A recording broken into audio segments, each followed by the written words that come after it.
sesuai dalam jabatan tahun 2025 dari program studi guru kelas Madrasah Ibtidaiyah pada LPTK Universitas Islam Negeri Solo 3, NIM 27040250916, nomor peserta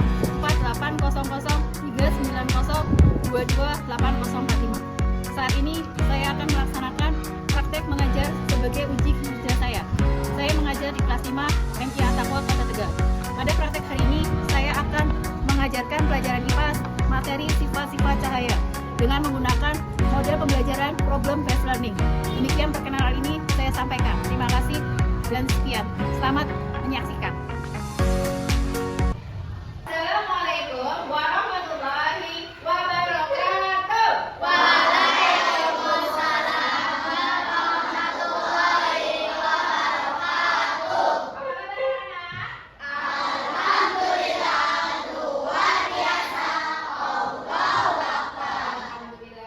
Sebelum kita mulai pelajaran hari ini, mari kita berdoa terlebih dahulu. Ayo Mas Adep, pimpin teman-temannya berdoa.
Berdiri tegak untuk menyanyikan lagu ini. Hari ini kita akan belajar pelajaran IPA.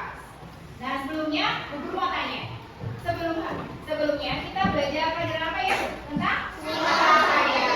Ada yang tahu apa itu cahaya? Cahaya adalah gelombang elektronik yang dapat dilihat oleh manusia. Nah hari ini kita akan melanjutkan topik berikutnya, yaitu tentang sifat-sifat cahaya. Tujuan belajar kita hari ini adalah 1. Kalian bisa mengidentifikasi sifat-sifat cahaya. Yang kedua, nanti kalian akan melakukan percobaan, akan membuktikan yang terkait dengan sifat-sifat cahaya. Nah, sebelumnya, kok kayaknya sudah ada yang pada ngantuk nih. Biar semangat, yuk kita tepuk semangat.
pelajaran hari ini. Selamat hebat, jumpa lagi di IPAS kelas bersama Miss Vivi. Pada video kali ini, Miss akan membahas tentang bab 1 topik 4 cahaya dan sifat-sifatnya. Kelas 5 fase C kurikulum merdeka. Coba kalian perhatikan videonya pelajaran hari ini. Subscribe channel YouTube ini agar tidak ketinggalan video pembelajaran menarik dari Miss Vivi. Sekarang kita akan melakukan percobaan tentang sifat-sifat cahaya. Sebelum melakukan percobaan, nanti akan Ibu bagikan LKPD masing-masing kelompok. Nanti kalian bekerja langkah-langkahnya sesuai yang ada di LKPD tersebut, LKPD ini, dan nanti jawab semua pertanyaan yang ada di LKPD ini.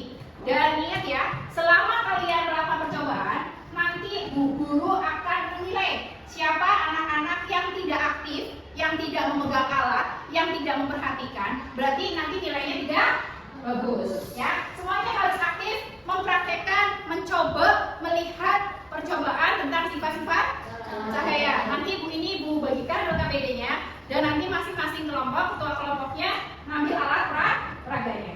Ya, semuanya dipegang. Nah, sudah kelihatan apa? Nah, dicatat toh. Ya, kalau itu kan lurus ya, lubangnya lurus kan?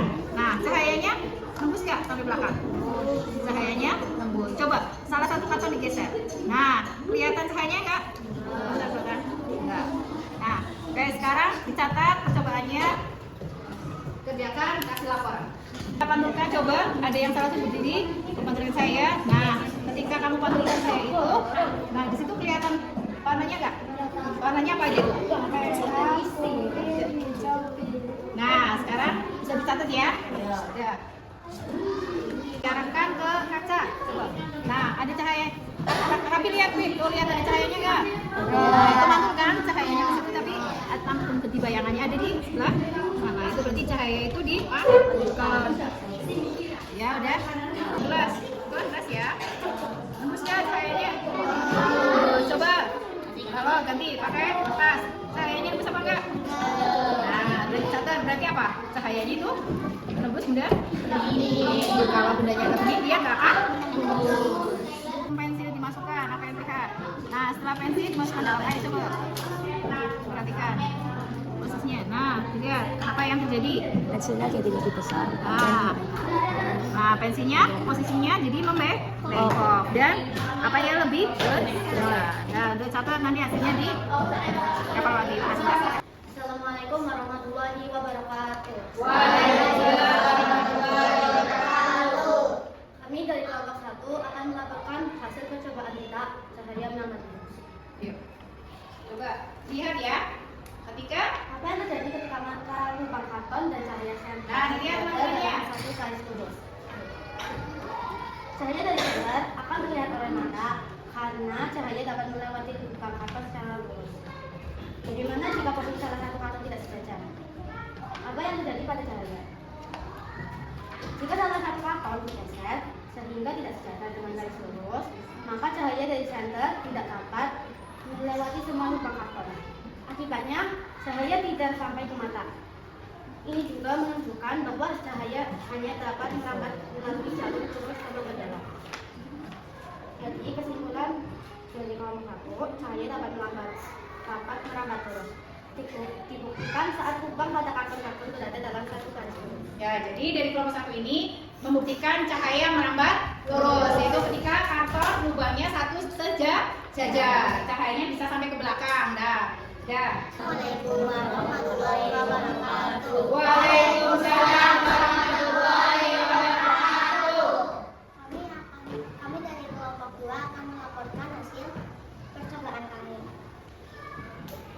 Apa yang terjadi saat gelas disinari cahaya senter? Jawaban adalah cahaya dapat menembus gelas karena gelas bening atau transparan sehingga cahaya terlihat di sisi lain. Apa yang terjadi saat buku disinari cahaya senter? Jawaban cahaya tidak dapat menembus buku karena buku termasuk benda empat tidak tembus cahaya sehingga sisi belakang buku tetap gelap. Kesimpulan cahaya dapat menembus benda-benda bening dan tembus benda cahaya, tetapi tidak dapat menembus benda buram atau gelap. Ya, jadi tadi Jadi benda yang buram itu tidak bisa menembus cahaya, tapi kalau gelas bisa menembus cahaya. Ya, benar. Silakan. Assalamualaikum warahmatullahi wabarakatuh. Waalaikumsalam warahmatullahi wabarakatuh. Kami dari kelompok 3 akan melaporkan hasil percobaan kami, yaitu cahaya dijelaskan. Apakah pensil terlihat lurus saat dimasukkan ke dalam air? Tidak, pensil terlihat seperti patah atau bengkok. Mengapa pensil terlihat seperti patah atau bengkok? Karena terjadi pembiasan cahaya saat cahaya melewati air menuju udara. Cahaya dibelokkan sehingga pensil terlihat tidak lurus. Kesimpulannya, cahaya dapat dibiaskan, dibelokkan ketika melewati medium yang berbeda, kurang patah seperti udara, air, sehingga membuat pensil terlihat bengkok. Assalamualaikum warahmatullahi wabarakatuh.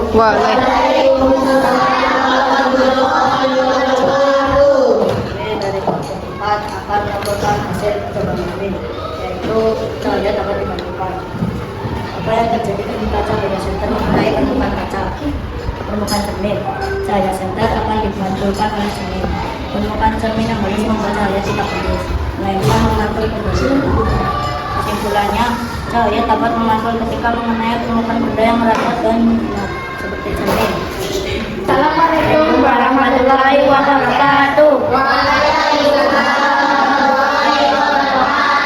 Kami dari kelompok 5 akan menyampaikan hasil percobaan kami, yaitu cahaya dijelaskan. Apa yang kamu lihat pada pantulan Siti atau Isma? Terlihat pantulan cahaya berwarna-warni. Warna apa saja yang muncul? Warna yang muncul yaitu merah, jingga, kuning, hijau, biru, lila, dan ungu. Apa kesimpulan tentang cahaya putih? Cahaya putih sebenarnya tersusun dari berbagai warna. Ketika cahaya putih melewati prisma atau dipantulkan Siti, warnanya mulai menjadi warna-warna tersebut.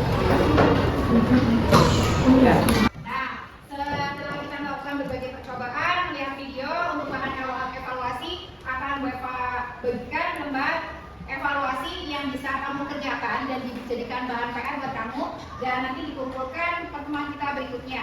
Dapat kita simpulkan pelajaran kita hari ini dari video yang tadi Bu Eva tayangkan, dari kamu percobaan, dapat kita simpulkan bahwa cahaya adalah gelombang elektromagnetik yang dapat dilihat oleh mata. Ya, jadi dalam rekaman sehari-hari cahaya itu, dengan adanya cahaya kita bisa melihat. Nah, jadi tadi dapat disimpulkan sifat-sifat cahaya, di antaranya satu apa ya? Cahaya merambat lurus. Yang kedua, cahaya menembus benda bening. Yang ketiga, cahaya dapat dipantulkan. Yang keempat, cahaya dapat dibiaskan. Yang kelima, cahaya dapat diuraikan. Cahaya juga bisa membentuk sebuah bayangan. Nah, oleh karena itu mari kita bersama-sama menyanyi tentang lagu sifat-sifat cahaya.